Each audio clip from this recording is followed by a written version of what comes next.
So okay, regarding the correlation coefficient between the two variables being zero, what I was saying in the previous session is that, let me elaborate the thing more explicitly, because in the previous session the class I was not having sufficient time to elaborate that on this particular issue, but you have to understand this issue because this issue is very important. We have already known the fact that when the correlation coefficient between two variables being zero doesn't imply the fact that the variables are independent always. Correlation between the variables is zero. It means that the two variables are actually not linearly related, but they may be related to one another by non-linear relationship. The example which I was telling you about is that, suppose to calculate something, to calculate correlation between the two variables, I have selected two different sorts of variables. One is capital X and another is capital Y. And where I know as an experimenter that my capital X is the number of mangoes on a branch of a tree, and capital Y is the number of students, a number of marks obtained by a student. Suppose a particular tree has 10 to 20 branches, suppose 20 branches, and I have 20 students. And on one side of the column, I am writing how many branches, how many mangoes are hanging from that one particular branch. That count is being written on one side, and on another side, I am writing mark of the student in a particular subject. So actually, what I'm doing, I'm trying to associate one of the branches of the mango tree with one student, which is very absurd thing to do, because it doesn't have any meaning. Okay, we all understand that doesn't have any meaning. I'm doing it intentionally. So if I ask you to calculate the correlation between the two variables, now you will tell me that you are doing a stupid kind of thing. No such correlation exists between them. So correlation coefficient is obviously zero. So I will agree, okay, fine, no problem. Suppose I am clever enough and I am not declaring what my variables are representing. I'm just giving you the values of the variable. You never know. You are going to calculate the thing, but you will never know that one variable is actually giving you the number of mangoes on a branch, and another variable is giving you the marks of the student. You do not know the name of the variables. You are calculating. So it will happen that in that particular case, the correlation coefficient that you are getting is not becoming zero at all. But I know what sort of variable I have used, and therefore it should be the correlation coefficient between them should be zero, but it is not coming out as zero in your case. Why is this contradiction? Because the value which you are getting will be considered as a garbage value, because the mother variables, the random variables, are actually not related, that we can understand by our experience.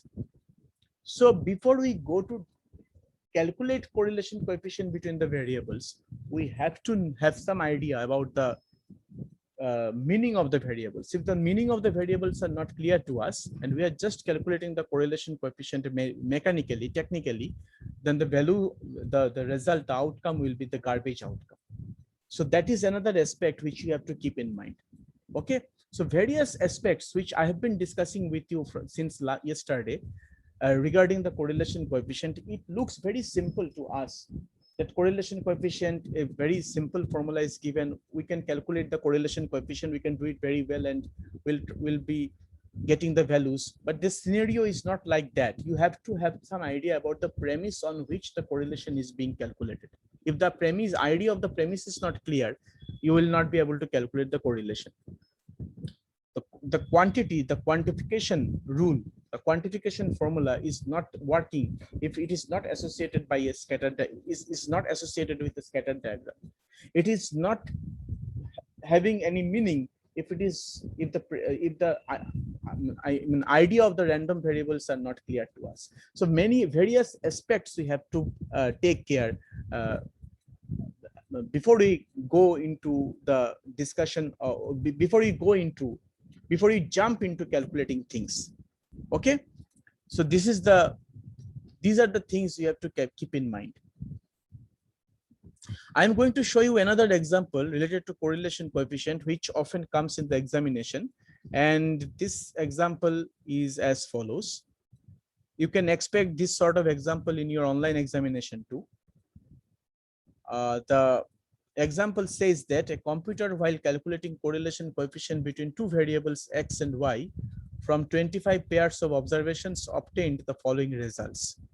Now the entire chart is not given to you, only some values of the variables, the summations from the obtained from the chart are represented over here. Summation x squared, summation y squared, summation xy, all these are actually represented over here. Now,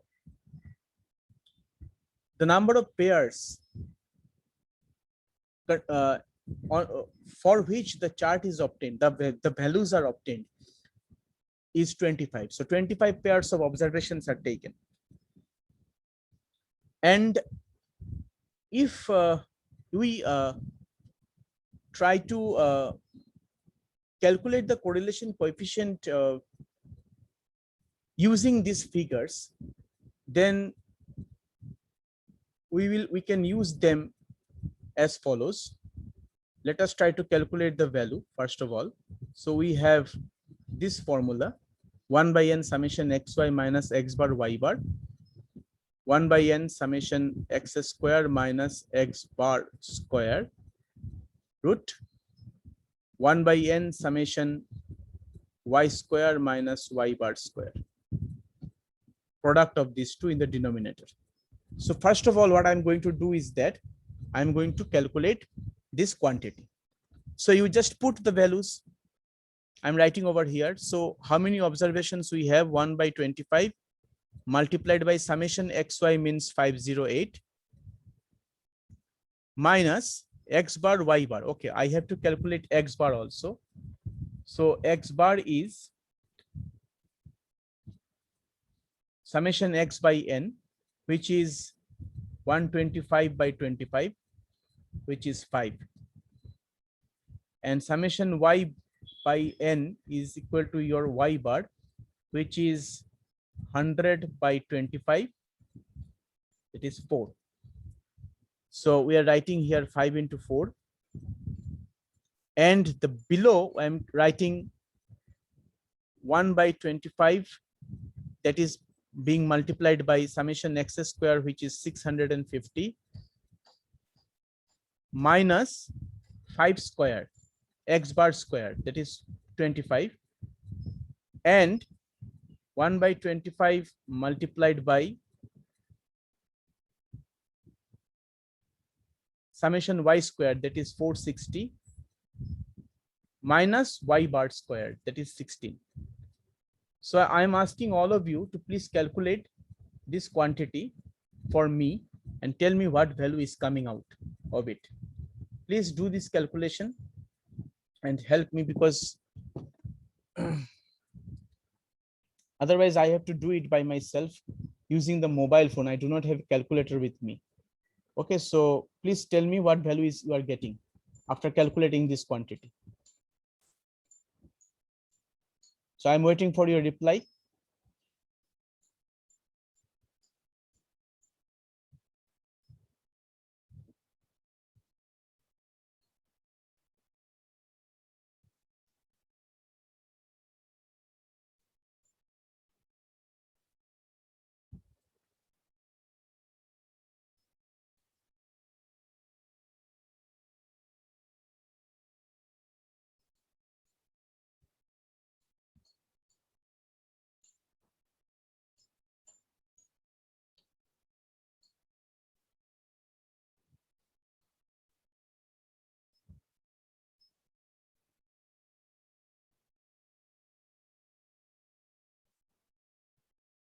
In the numerator, we will be getting 0.32, I think, if I'm not wrong.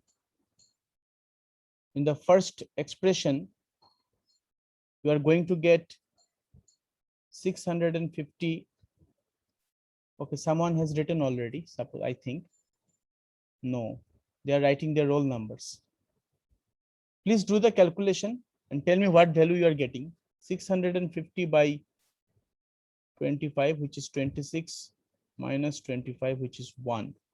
I think this is 1, and this should be 460 divided by 25, which is this, minus 16, which is 2.4.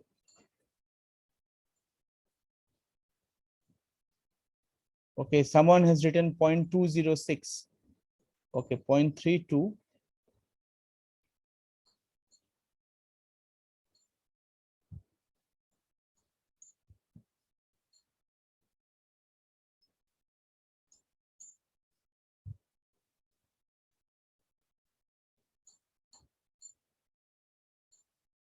Okay, you are right. 0.2077 I'm getting. Okay, so if I consider this, so you see, the correlation is coming out to be 0.2077 approximately, or 0.206. So my correlation coefficient with the value given is coming out to be 0.2077. That is very important. Okay. So with the given values, my correlation coefficient is coming out to be 0.207. This correlation is actually very poor. Okay, very poor correlation, although positive, but very poor. What does it mean actually?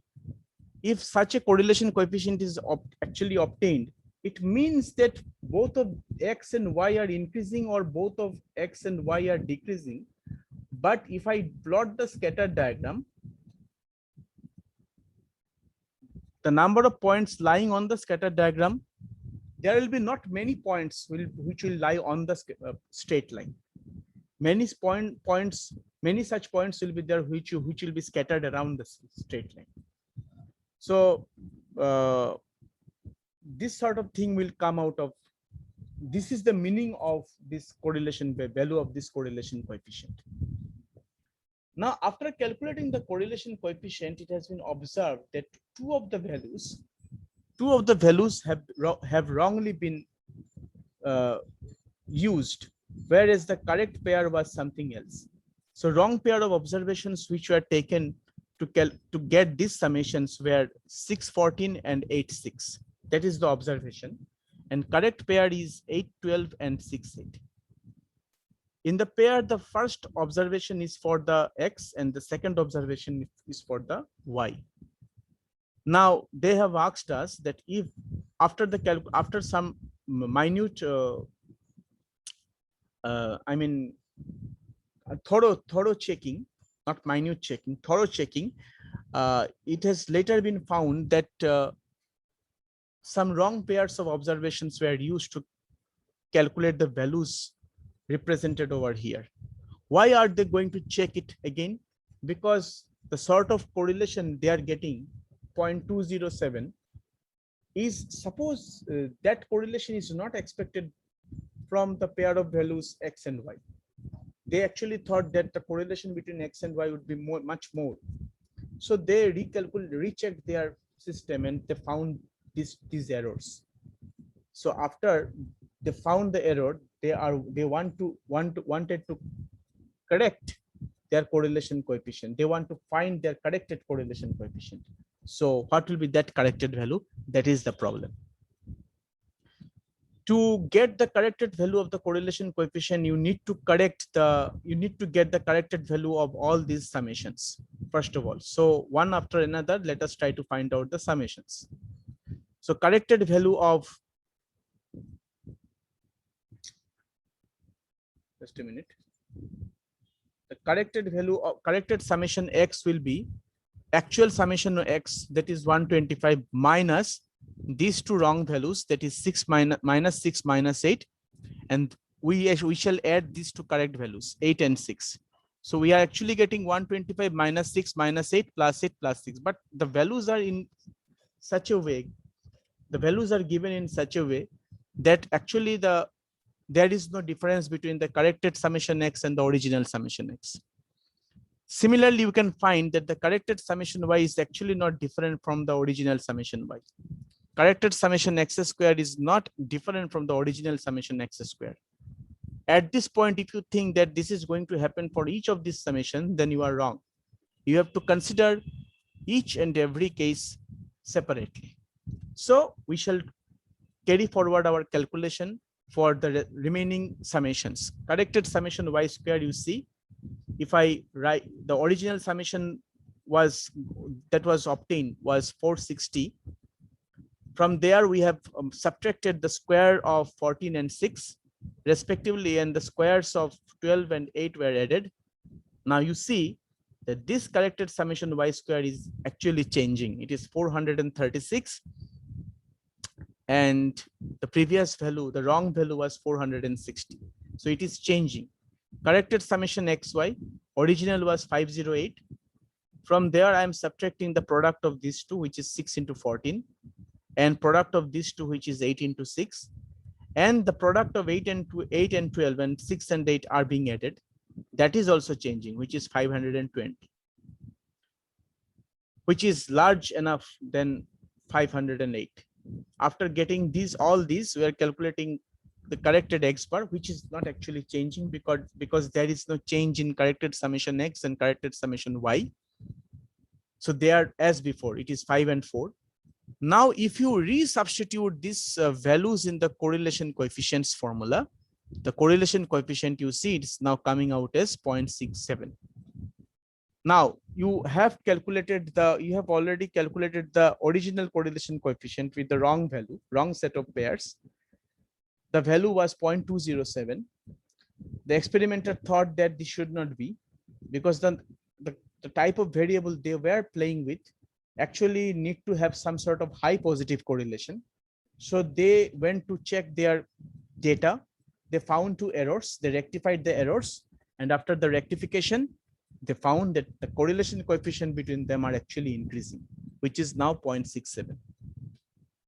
So this sort of example is very important also from practical point of view. Another important theorem is there. Now I'm going to discuss is correlation coefficient is independent of change of origin and scale. Sometimes what happens is that the number of values, the size of the values of the variables capital X and capital Y are so large that it becomes not very difficult for us to deal with them. Suppose you have selected a kind of data where the values of x is like that. Suppose x is having value like 2365, 2365, 4789, like this. Large values are there for both x and capital X and capital Y. To calculate the correlation coefficient, you need to calculate summation x. You need to calculate x squared, y squared, xy. Now, since the values of these random variables are large, their squares will also be larger. Their products will be larger. So sometimes it becomes difficult for us to calculate on such a large amount of values because it takes lots of our time. So what we do is that we try to replace the original variable with a new one. And for this, we actually use the formula of change of origin and scale. We fixed origin at certain points, say A, and scale at H, and we get a new variable, which is U, given by the formula x minus A by H. Do not think that it is standardized. This variable is standardized only when A is the mean and H is the variance. Although the two formula look very similar, but this is not the standardized form. Standardized form will be obtained when A is mean and H is variance. This is just a change of variable and origin, or change of origin and scale. You have done such kind of calculation while calculating arithmetic mean in your school days. So the original variables capital X and capital Y are changed to new variables U and V with the help of the following formula, where A, H, B, K, these are constants. Okay. and both h and k are positive, because divisor should always be positive. Now, since we are writing u to be the u as x minus a by h, so x can be represented as a plus hu, and y can be represented as b plus kv. Now, x equal to a plus hu, if we have this, then we can take expectation on both the sides. So we can write it as expectation of x plus expectation of this, a plus hu. But you know, expectation of a plus hu will be expectation of a plus expectation of hu. And since h is constant, it will come outside the expectation. So we'll get expectation of expectation of hu as h into expectation of u. And expectation of constant is constant. So ultimately we are getting a plus expectation of x is coming out as a plus h into expectation of u. Similarly, from this, you can easily calculate that expectation of y is coming out as b plus k into expectation of v. So we have x and we have ex. Okay, let me write, then it will be clear for you.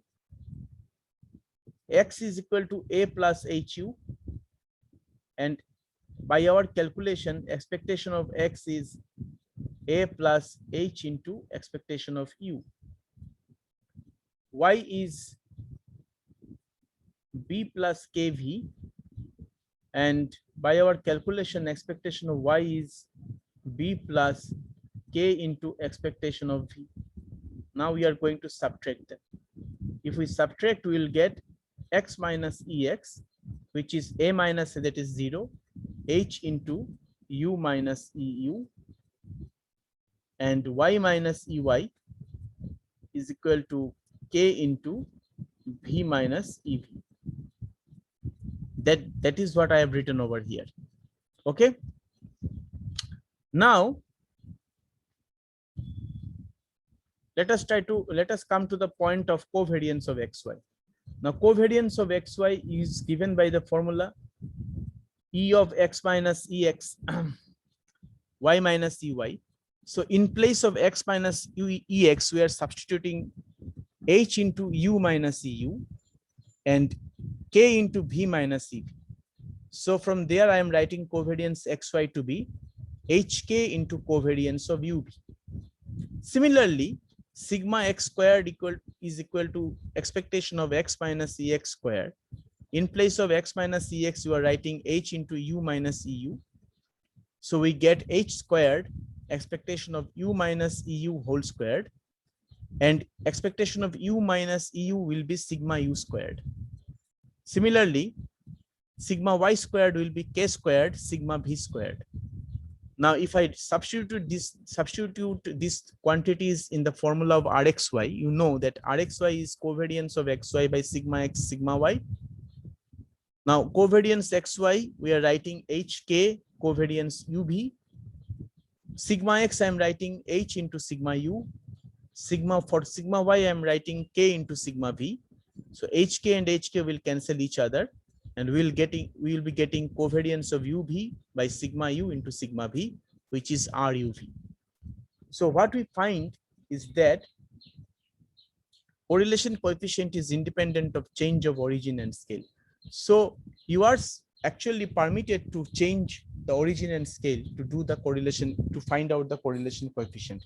If you change the variable from x to another one, if you change x to u and y to v, and if you find the correlation coefficient between the new set of variables, then it actually gives you the correlation between the original variables.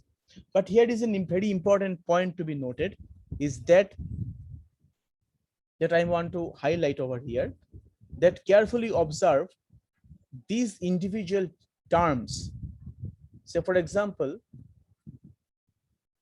just a minute, this covariance, if I talk about this covariance, from this formula, we know that covariance between x and y is not independent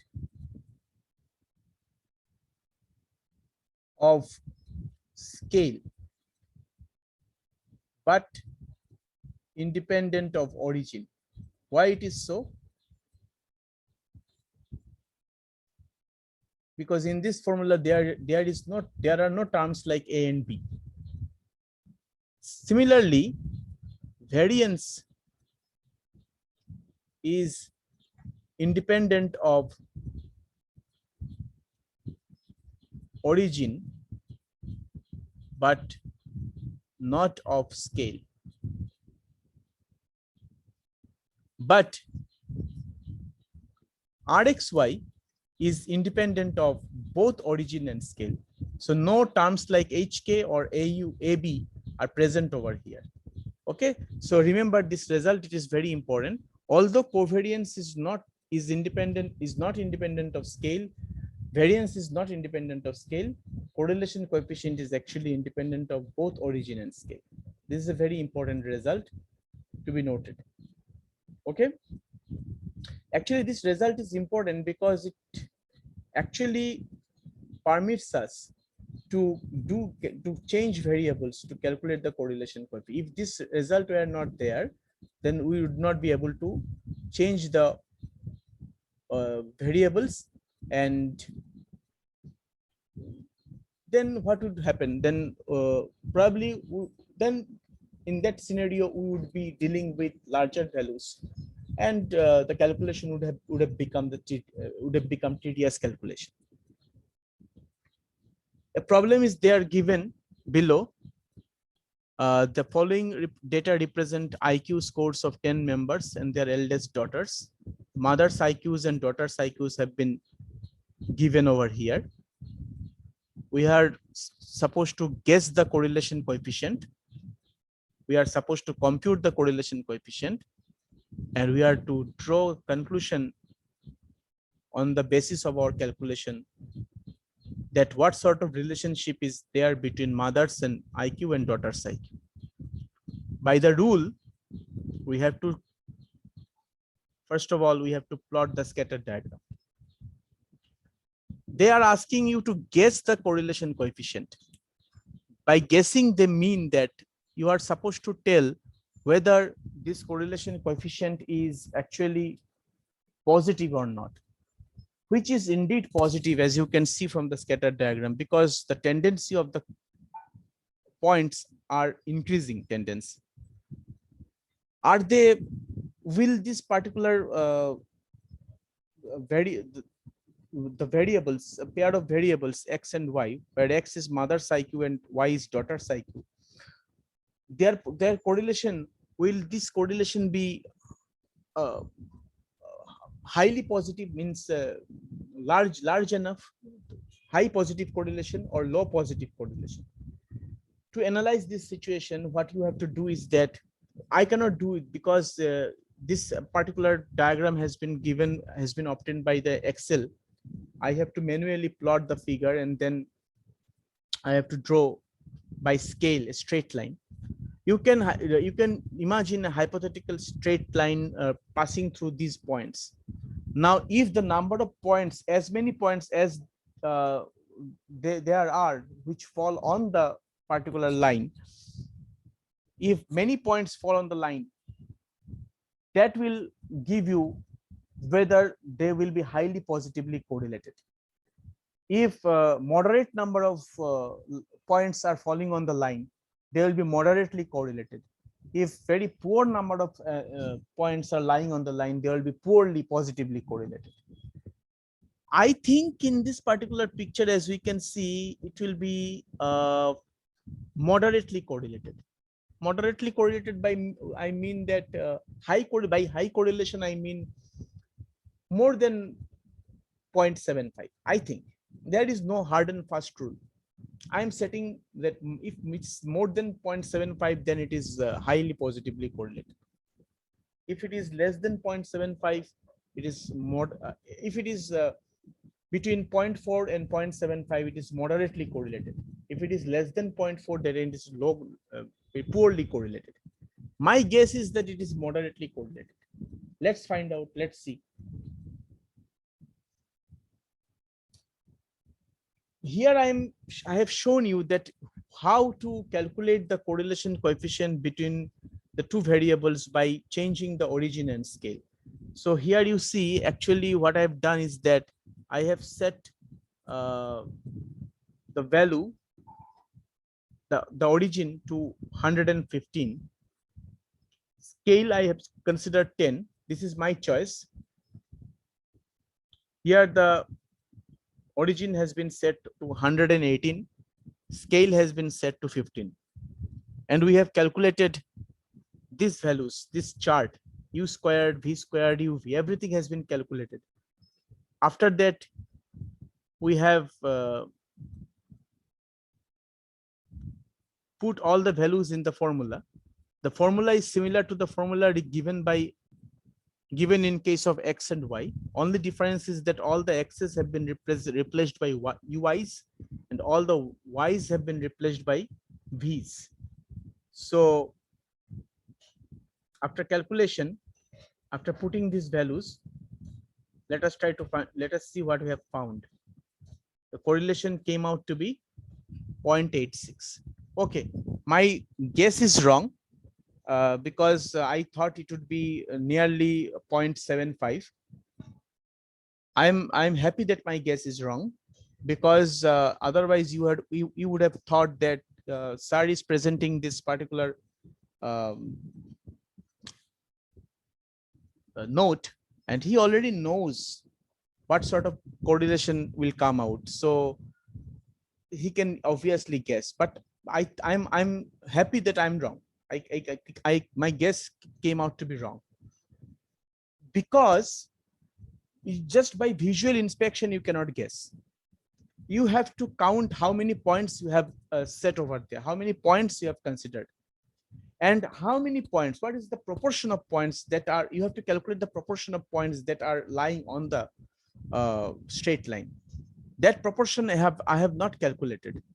I am just by visual inspection, I'm just telling you that it will be poorly positively correlated. I thought it would be more than 0.7, less than 0.75. But if you do it manually, probably more and more points will be lying on the straight line. So actually it is showing, the calculation is showing us that it's 0.86, that it's highly positively correlated, which is obviously equal to rxy. Because according to my formula, the correlation coefficient between the two variable is not affected by change of origin and scale. If you want to, you can do one more thing. You without getting into these changes that I have made over here, you can directly calculate these values x and y.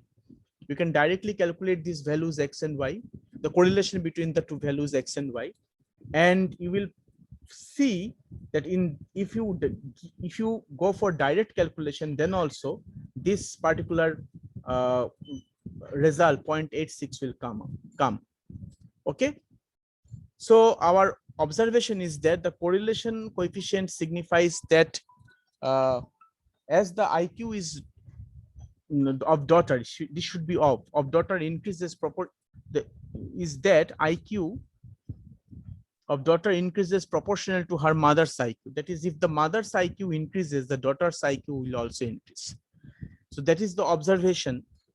If the IQ of the mothers are actually increasing, the daughter's IQ will also increase.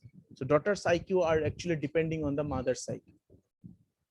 So that is the observation which has been obtained from the given problem. Okay, but at the end of the day, we have to keep in mind that your calculation shouldn't be affected by any causation. Another problem which I have actually given over here, but I'm not going to talk about it in details. This problem here actually been shown how to calculate all these things I have pasted over here. The calculation by which you can plot the scatter diagram, everything has been shown over here. How to plot the scatter diagram, how to calculate the correlation coefficient between the two. All these calculations have been shown over here. And according to the problem, I have put my conclusion in this particular paragraph. You can go through this by yourself. So with this, I'm going to conclude my today's session. We are going to meet next week again with another topic. Before I conclude my today's session, let me talk about something of tomorrow's meeting. Okay.